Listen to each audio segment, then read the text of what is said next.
Gordon Ryan tapped. Gordon Ryan tapped.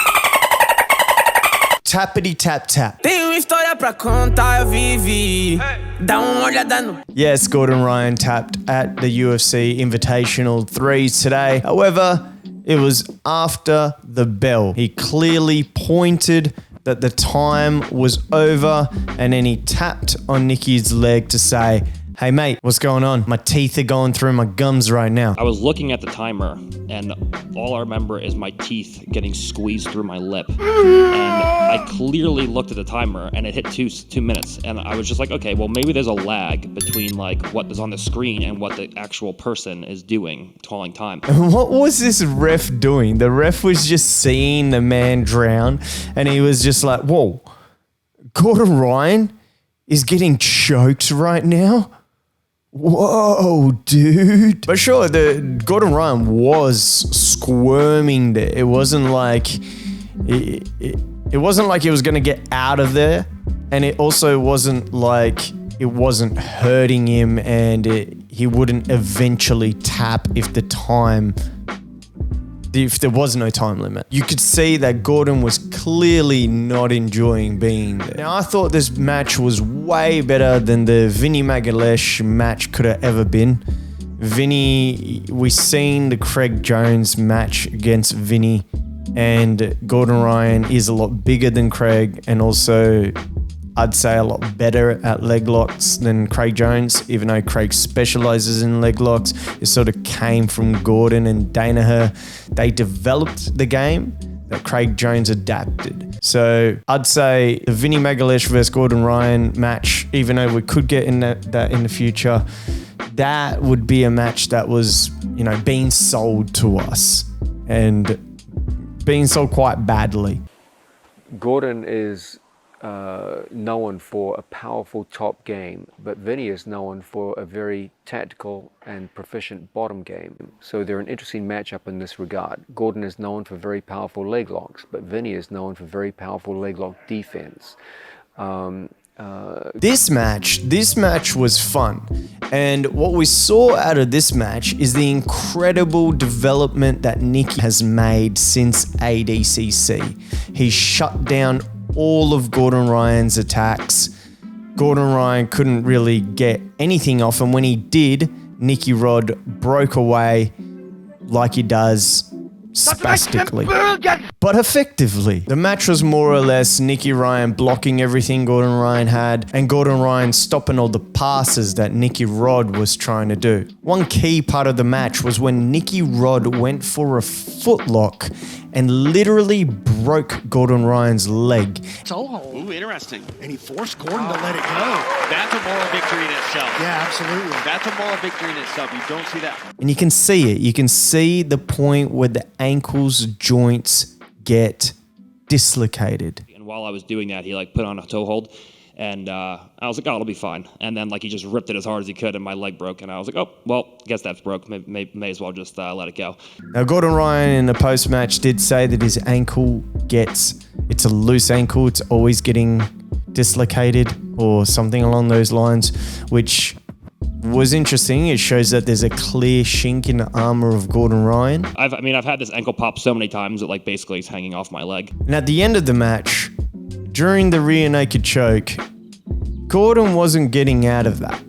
The time went off, but Gordon is notoriously known to, enjoy these no time limit matches. So if there was no time limit, I think Gordon Ryan either way was going to tap. However, they started in the back. It's a different story trying to get to Gordon's back. Now, before we get to the most interesting part, which is Gordon Ryan claiming that Nicky Rod cheated, let's recap what happened. Sure, Gordon won the match, fair and square. However, Nicky progressed so much since ADCC. Gordon Ryan didn't have his best performance. Nicky broke Gordon Ryan's leg. No clear danger to Nicky Rod was done. 3, Nicky Rod finished with a strong submission attempt where Gordon Ryan in overtime not once looked like he was going to submit Nicky Rod. So I think those are interesting takeaway. It shows where Nicky is at, how much he's progressed. His future looks very bright, especially after this match.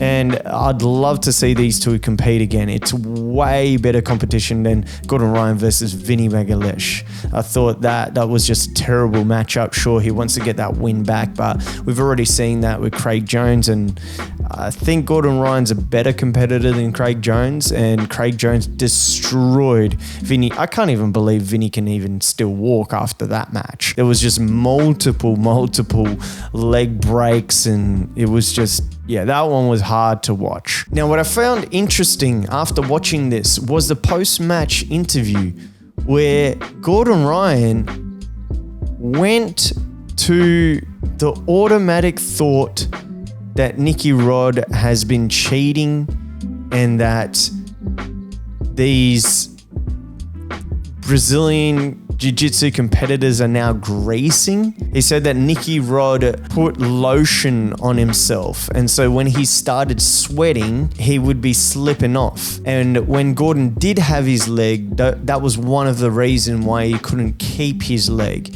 is because there was too much lotion and grease that he slipped out.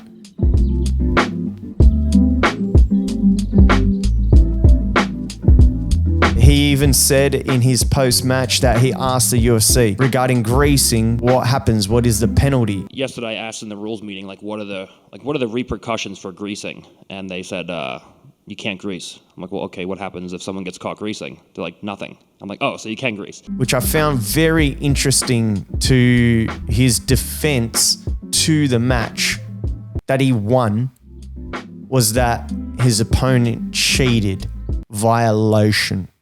So the second that the sweat started hitting his wrist, and I've trained with him many times, and he's often very slippery, and I was trying to get a hold of him, and the second he started sweating, and he was definitely lotioned, and the lotion came out, and I was like, yeah, but between the stalling and the fact that he was lotioned, there was just no way I was going to be able to hold on to him. Like, even in 50-50, I had an Achilles grip, and he was almost slipping his leg out, and then in the overtime, that makes it so much harder to hold on to the hands defensively because the hands are so slippery. So the hands come out and then they punch across your face and you're like, oh shit, this is no good. The second he started sweating, like 2 minutes in, and then the fact that he was just hips back, head low, kind of not trying to pass or do anything, I knew that it was going to be a longer match and it was going to be tough to get anything going with his explosivity and the amount of slipperiness that we had. Sonic boom! Well, there you go. I thought that was interesting. If you like this video, please do subscribe. I'm going to be doing a lot more MMA and Brazilian Jiu-Jitsu analysis, as well as some of the political stuff. So, peace, love, and compete. Ciao. Tenho história pra contar, eu vivi. Dá olhada no. Lastly, leave your comments down below. There was over 175 comments on the shorts regarding this match. Has the New Waves versus B-Team rivalry become beyond Jiu-Jitsu now? Or am I looking into this too much? Let me know in the comments below. Here are my top pick comments from the shorts.